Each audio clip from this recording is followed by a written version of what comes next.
Okay, so that clearly goes right to the heart and soul of what a lot of the conversations in this gathering have been about, capacity building, something I know is very much on the First Lady's mind. The federal government in this new role will help to pay for AmeriCorps, but it does not do the capacity building of the nonprofits themselves. Is that correct? No, there is money in the Social Innovation Fund. The Social Innovation Fund. There's also money in the there's in the authorization bill for capacity building funds. The corporation does do that already, and I think they're looking to do more. But this is, I think, where really partnerships are more important. I don't know that the government's always going to be the best at capacity building. We're not the agilest of funders. We don't move very quickly. Right. But if you were sitting out here and you were running a nonprofit, and you would like to get involved in AmeriCorps, because that might be a way to be a catalyst for your significant expansion or to go into scale. Can you come to Washington to get the money or for capacity building, or should you go to a foundation or a corporation? How's that going to happen? No, that's a great question, and I think in some cases the corporation will be able to do it through the AmeriCorps program, but in other cases, to be honest, I think we need to open up that dialogue throughout the country, and that's where we hope to use our voice more to get partnerships with foundations and corporations to provide the capacity. So in local communities, they can work hand in hand together to allow AmeriCorps volunteers to come. AmeriCorps has a match in there, so it requires the organizations to have a match. And many of those matches, the majority of those matches tend to come from local organizations and local foundations.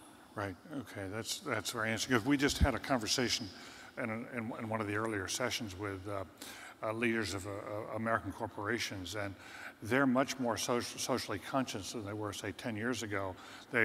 Social responsibility is woven in now much more into the fabric of many corporations. But they were making the argument that the era of big check writing is coming to a close, that they will continue to provide funds, but not in the old way. They're going to have their funds follow their employees much more. So for some of the nonprofits out here, in fact, for a great many, there's a question, and I wanted to turn to you, Bob, about this, because you're here in California, and for much of the rest of the country, the tradition has been that whatever happens in America starts in California, and it sweeps across the country, and ordinarily that's been terrific.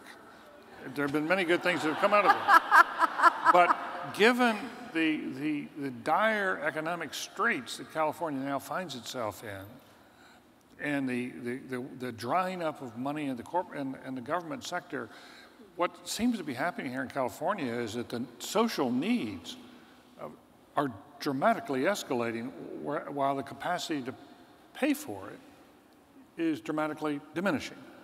Yeah. I mean, so if that's the future of the country, we've got a very serious problem that's going to spread, and so I think we need to be really candid about how tough this could be. Tell us about your experience in California and where you think we should be heading nationwide. So right now we're at the corner of two colliding trains.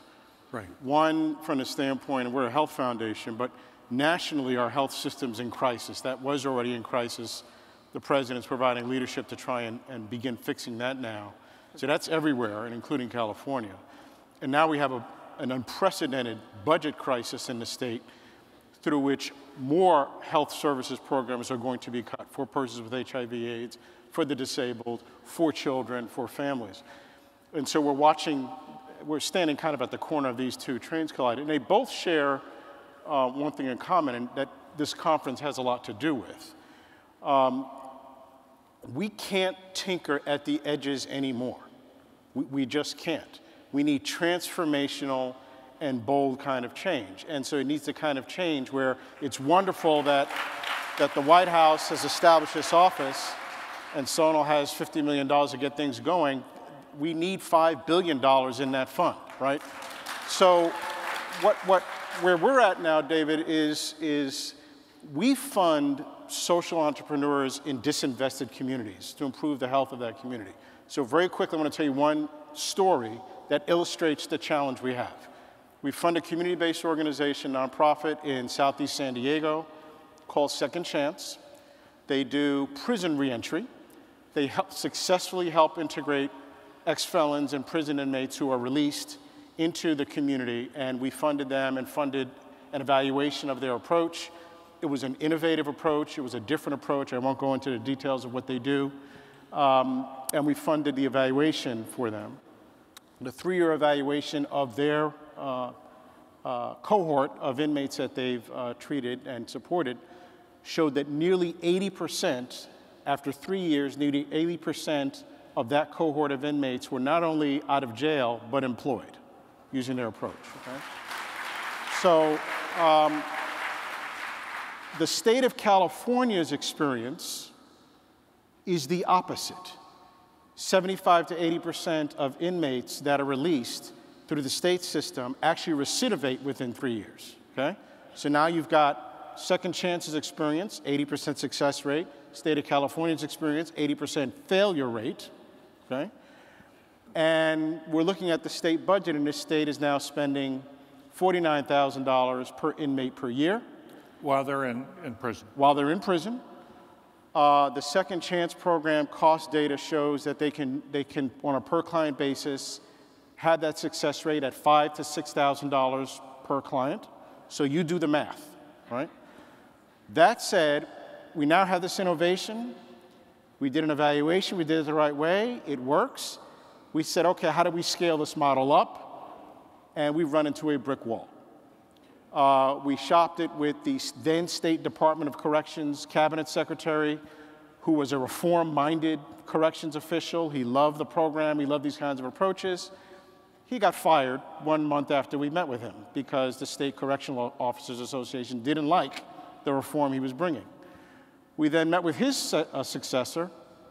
She got fired the next month. So this is part of the struggle, okay? So one part of the struggle is we've got to find the innovation. The bigger problem we've had in philanthropy is when we find one that actually works, we don't know how to scale it to systemic change. And we need to bring newer and different kinds of tools to the equation, the kind of tools that these two individuals are bringing in Facebook and Google. And how do we, as Moms Mabley, a great philosopher, used to say, if you always do what you always did, you're going to always get what you always got. We need newer and different kinds of engagement, civic engagement, advocacy kind of tools. It's not just the search for new ideas, but how do you mobilize and capture the strength and creativity of a community and young people to demand social change? Because we can't just rely on the innovation. Okay. Now,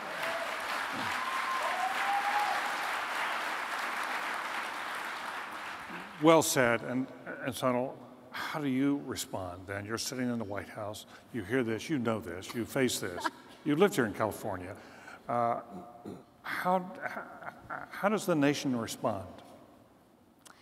I think we need, again, and I totally agree with Bob. I think having worked on the foundation side and having seen how we get great innovative ideas and then we can't grow them, our job, and I think part of the reason that the Social Innovation Fund has been such, $50 million isn't a lot of money, but it's the symbolism of $50 million, which is more important, which is how do we take that idea, how do we give Bob and his organizations and the ones that he's found the growth capital to actually make it work, to go ahead and scale it. You've proven it, you've evaluated it, you've shown it. We can show if the federal government can move in that direction, why shouldn't the rest of the country be thinking about it in the same way? That we have innovative ideas, we've got the tools that are being built that allow people to participate and make it work.